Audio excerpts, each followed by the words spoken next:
Okay, well, let's see what Virgil van Dijk had to say about the situation, and I'll come to you guys.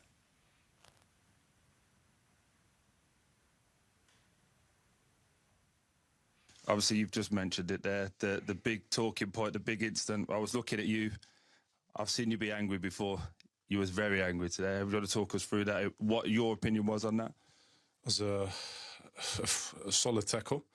In my opinion, and I think everyone else can agree with that, was a yellow, worthy of a yellow. Obviously, we played on, and when the ball got with the goalie, I think Costas got some treatment, and obviously I was asking where's the yellow, and obviously there's a linesman, there's a fourth official, but no one wanted to take that big decision because obviously it's going to be a second yellow, and eventually, obviously, it's quite ironic that he scores the winner tonight.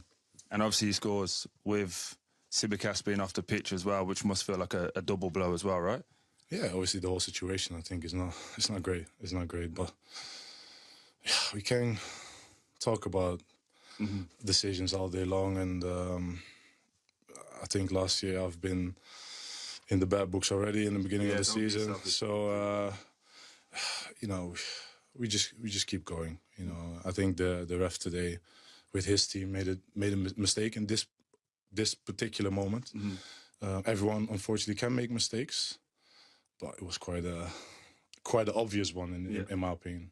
Obviously, you've just mentioned Alex, we spoke about Virgil earlier this week and his attitude after the Manchester United match, obviously presenting a lot of anger, and you could see it again from, I mean, on the pitch as well, but even in this interview, arms crossed, you know, looking defeated. It's not been a great week for him, but what do you make of the situation on the pitch that happened with Bergvall leading up to this goal? I mean, there's two sides to it. You know, when you look at, for example, what Ange said after the game, he was asked, do you think it was the right decision? And he said the rule is if advantage is played, and as long as it's not a cynical tackle, a yellow card does not get given. But it's whether you look at that tackle and you think, is it a yellow card? And I think when you perhaps look at the lateness of it, the fact that he doesn't even get a touch on the ball, he takes the legs out, and then obviously, you know, Virgil van Dijk was talking about it there, the fact that the player involved, Tsimikas in this case, wasn't on the pitch.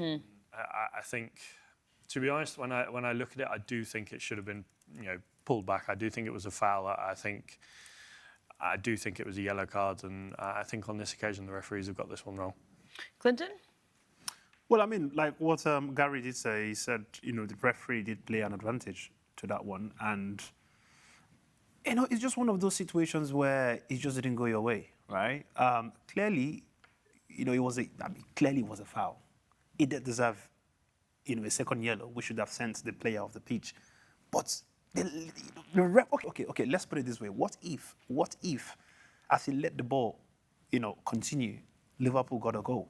What would Liverpool fans be saying? They wouldn't be saying anything. Exactly. So you see, so for me, I feel like it's one of those situations that you can't just decide to say there's a right or a wrong. You know, what happened. You know, God just said, yo, let's give it to Tottenham this time. You know, I think it's just the universe working for them. I understand, yes, it was definitely a foul. And that young man should be very careful with the way he tackles, especially knowing that he's had a yellow card already. And, you know, like I said, everybody knows, it was an advantage played. And it was just unfortunate that the advantage just didn't go their way. And, you know, Tottenham got the win. So I'm not going to put it on the ref this time, honestly. I'm not putting it on anybody.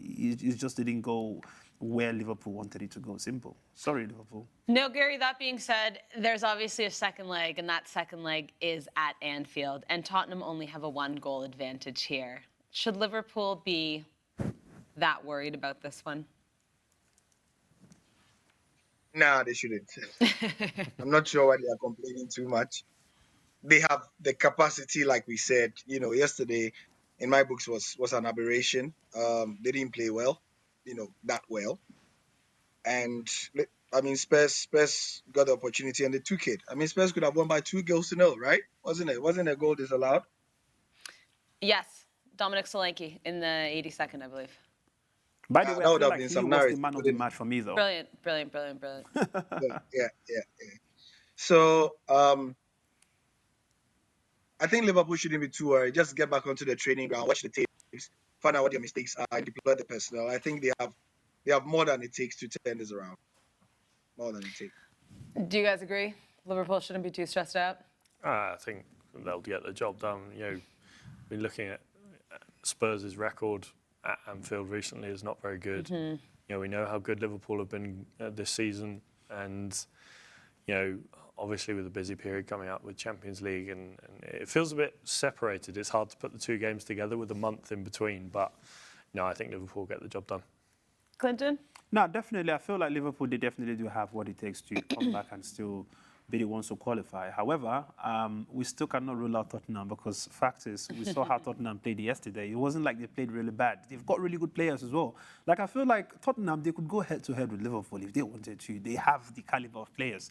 But like we said, if they decide to turn up, they turn up. When they don't want to turn up, they don't turn up. So this whole, Liverpool would come back. When you really look at what Liverpool play and what Tottenham played yesterday, to me, there was no massive difference. Like, both teams really did play well. Like, look at Solanke. Like, look at what he did. I felt like Solanke was almost like a Haaland, a shorter version and a more skinnier version of Haaland. Yeah? Did you see? Man was shading Konate. Bro, I was watching Solanke. I said, what is going on here? And look at that slick pass that he gave to, you know how to pronounce his name? Kulusevski. No, I'm talking about the guy that scored the goal. Bergvall. Bergvall. Pronounce the name again? Bergvall. Bergvall. It's not with a Spanish accent, Alex. Everything Alex says is with this. Bergvall. He's Swedish. That's all we're trying to figure out here. I would not say Liverpool would come back and, get the job done. I think they will come and find a way to get the job done. Do you guys Liverpool. know when Spurs last beat Liverpool at Anfield? All out. May 2011. Wow. It's a fortress. 14 years ago. Jesus! Yeah.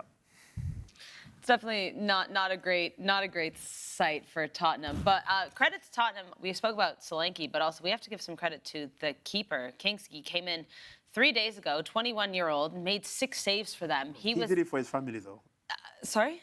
He did it for his family. The dad, the sister, his girlfriend, they were all in the stand, and that's why he had to put up a show. Listen, good for him. If players want to put up a show, they should start bringing their family members. Good. I've realized that everybody wants to prove something when they have. It's almost like when I get my friends to come watch me play. Bro, I put on my best game because Is that why you play badly when we play together? Because your friends aren't there? Yeah. No, come on, you know me that game in, game out, I'm good. All right, well, let's move along. Let's see what happens in the Carabao Cup. The second leg will be coming in a few weeks' time. Arsenal 2-0 down to Newcastle. Sorry to bring that up, Gary. And Tottenham 1-0 with the lead to Liverpool. So it's all up in the air still. It's all up in the air.